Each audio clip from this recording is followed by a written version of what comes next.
আসসালামু আলাইকুম ভিউয়ার্স, কী অবস্থা সবাই? আশা করি সবাই অনেক ভালো আছেন। আমিও আশা করি অনেক ভালো আছি। চলে আসলাম নতুন একটা ভিডিও নিয়ে। আপনাদের কিছু গুরুত্বপূর্ণ জায়গা দেখাবো।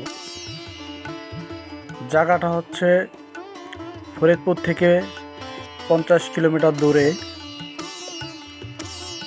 বড়গা গ্রাম। এটা হচ্ছে বোয়ালমারীর থানায় অবস্থিত। ছোটবেলায় অনেক এই রাস্তা ধরে এই রাস্তায় আগে পাকা ছিল না, তখন রোডে ঘাটে এখানে স্কুলে যেতেই প্রায় ঘন্টা 2 সময় লাগতো।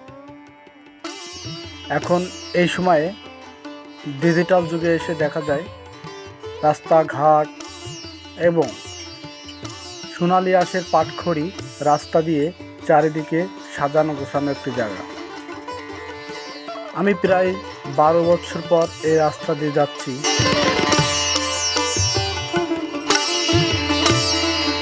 এটা হচ্ছে লোকেশন জাঙ্গালিয়া একটি গ্রাম। সামনে পাবেন পানিপাড়া গ্রাম। এই সমন্বয়ে যে 2 গ্রাম পরে হচ্ছে বড়গা একটি গ্রাম। এখানে অনেক কিছু দেখার আছে। তাই বন্ধুরা, আমাদের সাথেই থাকুন। আমি জীবনের কিছু ঘটনাগুলো তুলে ধরব। সরু সরু রাস্তা দিয়ে বয়ে যায় গ্রাম। নীল নকশায় গেঁথে আছে ফরিদপুর, খাল বিল নদী নালা একটি পূর্ব অঞ্চল গ্রাম। আকাশে মেঘ জমে উঠেছে, চারিদিকে সবুজ শ্যামল, গাছগুলো দেখে প্রাণ জুড়িয়ে যায়। এ যেন এক দ্বীপের মধ্যে সাজানো গোছানো একটি গ্রাম। জেলেরা মাছ ধরে, আমাদের এখানে বলা হয় ভেসাল।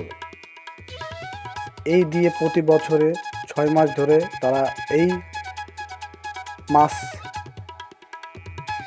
ধরার কাজে নিয়োজিত থাকে। এই গ্রামের মধ্যে বয়ে গেছে একটি ছোট একটি ইটের রাস্তা। এই রাস্তা ধরে সামনে দেখা যায়, আমাদের এখানে বলা হয় চার, অনেক জায়গা বলা হয় সাঁকু। জীবনটাকে সাজাতে পারেন এই সুন্দর গ্রামে এসে। বিকাল হলে নদী মাত্রার নৌকা ভ্রমণে বের হয়।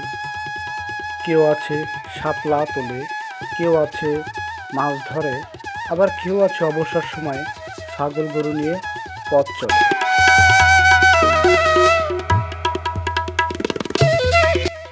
চলতে চলতেই সামনে একটি চোখ পড়ল। দেখা যাচ্ছে একটি পানির ভিতরে একটা স্কুল। এটা পানিপাড়া অবস্থিত, আলফাডাঙ্গা থেকে 20 কিলোমিটার দূরে। তো আমরা অবশ্যই এখানে একটু ওয়েট করলাম। আমরা যেখানে যাব সেখানে এখান থেকে আরও 7 কিলোমিটার দূরে ওই যে একটি গ্রাম দেখা যায় কালো, ওই গ্রামটার ওইখানে আমরা যাব।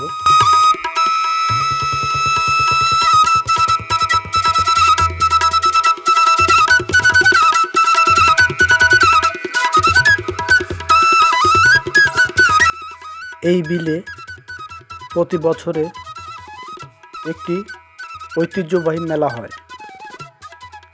এটা হচ্ছে নৌকা বাইচ একটি মেলা। এই সেই পুরাতন মসজিদ।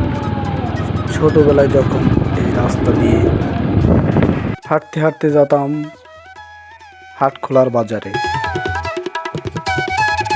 এই রাস্তা দিয়ে আগে ভয়তে কেউ যেত না, এই রাস্তা ব্যবহার কেউ করতো না। আমরা ব্যবহার করতাম, ব্যবস্থা ছিল নৌকা। নৌকা থেকে এই গ্রাম থেকে ওই গ্রাম যেতে হতো।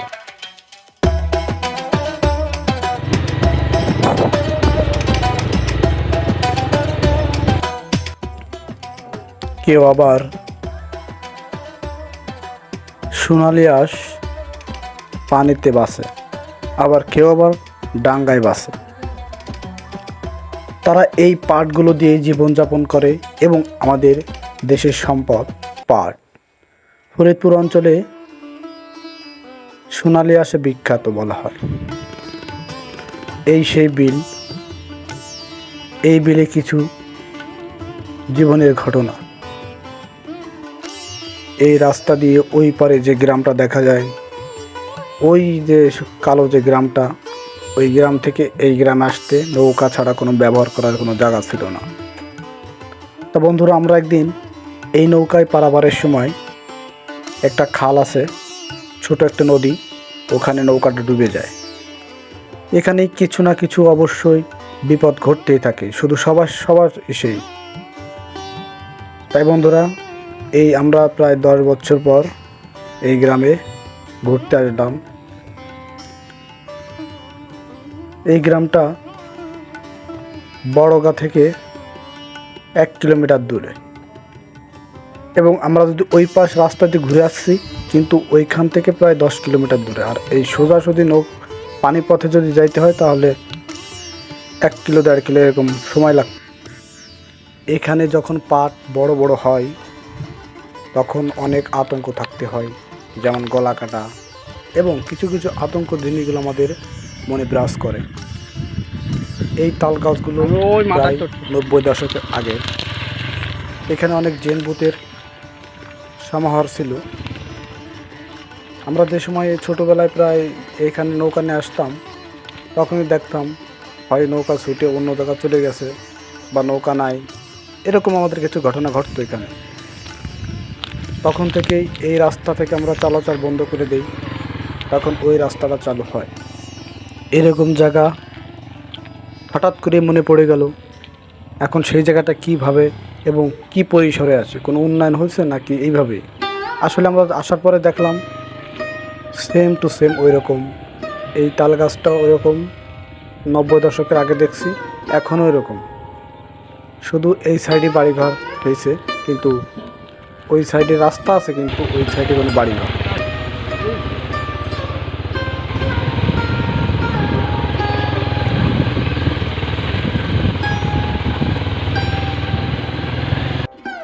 অকুল দরিয়ার কন্যা, আমার না ভাসাহিয়া কন্যা গো।